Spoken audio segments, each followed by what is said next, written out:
শিলচর থেকে সম্প্রসারিত আজকের কয়েকটি গুরুত্বপূর্ণ খবর হলো হাইলাকান্দির জেলা আয়ুক্ত এক বিজ্ঞপ্তিতে জেলায় 4টি রাজস্ব চক্রের স্থাবর সম্পত্তি হস্তান্তরের জন্য এনওসির আবেদন সেবাসেতু পোর্টালের মাধ্যমে সুষ্ঠুভাবে চলার পরিপ্রেক্ষিতে এখন থেকে জেলায় অফলাইনে জমি বিক্রির এনওসি দরখাস্ত জমা দেওয়া যাবে না বলে জানিয়েছেন। বিজ্ঞপ্তিতে আরও বলা হয়েছে যে জেলা সেবাসেতু অ্যাপের মাধ্যমে স্থাবর সম্পত্তি হস্তান্তরের জন্য এনওসি নামজারি বাটোয়ারা নাম সংশোধনের মতো সম্পত্তি সম্পর্কিত অনলাইন পরিষেবা চালু রয়েছে। এই পরিষেবাগুলির জন্য এখন থেকে অফলাইনে আর কোনো আবেদন গ্রহণ করা হবে না। পরবর্তী খবরটি হলো প্রাকৃতিক দুর্যোগে জেরবার রাজ্য, 10 বন্যা পাশাপাশি ভূমিকম্পে ও কেঁপে উঠল অসম। মঙ্গলবার সকালে রাজ্যে কম্পন অনুভূত হয়। গুয়াহাটি, মধ্য অসম সহ বরাক উপত্যকায়ও অনুভূত হয়। ন্যাশনাল সেন্টার ফর সাইসমোলজির মতে ভূমিকম্পের মাত্রা রিখটার স্কেলে 4.1 হিসাবে রেকর্ড করা হয়েছে। ভূমিকম্পের কেন্দ্রস্থল ছিল কার্বি আংলং, তবে ক্ষয়ক্ষতির কোনো খবর পাওয়া যায়নি। পরবর্তী খবরটি হলো দুই গোষ্ঠীর সংঘর্ষের জেরে মায়ানমার চীন প্রদেশ থেকে পালিয়ে ভারতে আসছেন হাজার হাজার মানুষ।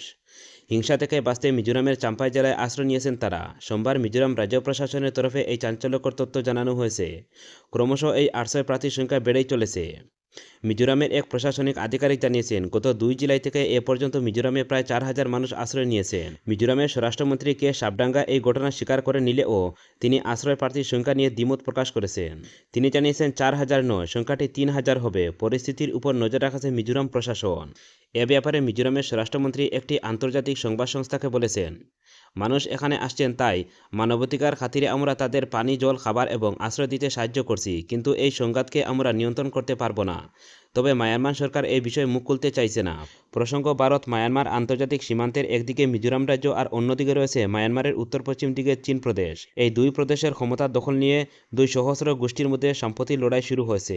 তাদের একটি নাম চীন ন্যাশনাল ডিফেন্স ফ্রম, অপরটির নাম চীনল্যান্ড ডিফেন্স ফ্রম হুয়ালন গোরাম। এই দুইটি সহস্র গোষ্ঠীকে চীন জনগোষ্ঠীর লোকেরাই পরিচালনা করে থাকেন। এই দুইটি গোষ্ঠী একসময় মায়ানমারের সামরিক প্রশাসন জুন্টার বিরুদ্ধে হাত মিলিয়ে লড়াই করেছিল। সম্প্রতি এই দুই গোষ্ঠীর মধ্যে সংঘর্ষ শুরু হয়েছিল মূলত চীন প্রদেশ প্রভাব বিস্তার এবং ক্ষমতা দখল নিয়ে।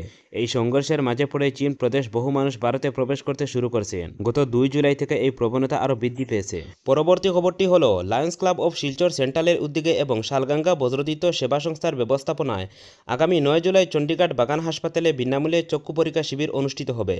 শিবিরটি সকাল 10টায় শুরু হবে। পরবর্তী খবরটি হলো বুধবার 10টি কেন্দ্রীয় ট্রেড ইউনিয়ন ভারত বন্ধের আহ্বান জানিয়েছে। দেশজুড়ে এই ধর্মঘটে ব্যাংকিং, বিমা, ডাক পরিষেবা থেকে শুরু করে কয়লা খনন পর্যন্ত 25 কোটিরও বেশি শ্রমিক অংশগ্রহণ করতে পারে বলে সম্ভাবনা রয়েছে। কেন্দ্রের বিজেপি পরিচালিত এনডিএ সরকারের শ্রমিক, কৃষক, মেহনতি মানুষের জীবন জীবিকার উপর নামিয়ে আনা ভয়ঙ্কর আক্রমণের বিরুদ্ধে 10টি কেন্দ্রীয় ট্রেড ইউনিয়ন, কর্মচারী ফেডারেশন এবং কৃষক সংগঠনগুলি আগামী 10 জুলাই দেশব্যাপী সাধারণ ধর্মঘটের আহ্বান জানিয়েছে। অবিলম্বে 4টি শ্রমকোড বাতিল, 8 ঘন্টা কর্মদিবস বাহাল রাখা, সরকারি খণ্ডে ব্যক্তিগতকরণ বন্ধ করা, পুনর পেনশন স্কিম ওপিএস বাহাল রাখা, বিদ্যুৎ সংশোধনী বিল 2023 প্রত্যাহার করা, জাতীয় শিক্ষানীতি 2020 বাতিল করা, মূল্যবৃদ্ধি রোধ করা সহ 17টা দাবির ভিত্তিতে আহ্বান জানানো এই ধর্মঘট অসমে সফল করে তুলতে আহ্বান জানায় এসইউসিআইসি কমিউনিস্ট দলের অসম রাজ্য কমিটি। দলের রাজ্য সম্পাদক চন্দ্রলেখা দাস এক প্রেস বার্তায় বলেন, শোষক পুঁজিপতি শ্রেণীর স্বার্থ রক্ষাকারী বিজেপি সরকারের স্বেচ্ছাচারী শাসন প্রতিহত করতে হলে ঐক্যবদ্ধ গণতান্ত্রিক আন্দোলন গড়ে তোলার বাইরে অন্য কোনো পথ নেই। তিনি দেশব্যাপী ব্যাপক গণ আন্দোলন গড়ে তোলার আহ্বান জানানোর পাশাপাশি 9 জুলাই সাধারণ ধর্মঘট সর্বাত্মক সফল করতে রাজ্য শ্রমিক, কৃষক, কর্মচারী, ছাত্র, যুব, মহিলা সহ সর্বস্তরের জনসাধারণকে ধর্মঘটে সামিল হতে আহ্বান জানান। পরবর্তী খবরটি হলো কাছাড় জেলার শালিদানের উপর প্রধানমন্ত্রী ফসল বীমা করার সময়সীমা আগামী 31 জুলাই পর্যন্ত বৃদ্ধি করা হয়েছে বলে জেলা কৃষি আধিকারিক ডক্টর এআর আহমেদ জানিয়েছেন। গতকাল প্রধানমন্ত্রী ফসল বীমা যোজনা সপ্তাহ পালনের শেষ দিন বিন্নাকান্দি, বুয়ালি, চেংজুর এলাকায় আয়োজিত সভায় বক্তব্য রাখতে গিয়ে ডক্টর আহমেদ একথা জানান। এবং সর্বশেষ খবরটি হলো ধুবড়ী বিলাসীপাড়া অঞ্চলে একটি বৃহৎ উচ্ছেদ অভিযান চালাচ্ছে প্রশাসন। চিরাকুটা, চড়ুয়াবাখরা এবং সন্তোষপুরে চলছে উচ্ছেদ। প্রশাসন তপসী বিদ্যুৎ প্রকল্পের জন্য 3,500 বিঘা জমিতে উচ্ছেদ চালাচ্ছে সরকার। মঙ্গলবার এই অবৈধ দখলদারীদের বিরুদ্ধে ধুবড়ী জেলা প্রশাসন ও সরকারের পরিচালিত উচ্ছেদ অভিযানের সময় রাইজল দলের সভাপতি অখল গগৈকে পৌঁছালে আটক করে ধুবড়ীর পুলিশ। এদিকে চলমান উচ্ছেদের মধ্যে বিলাসীপাড়া উচ্ছেদস্থলে একটি উত্তপ্ত পরিস্থিতি সৃষ্টি হচ্ছে।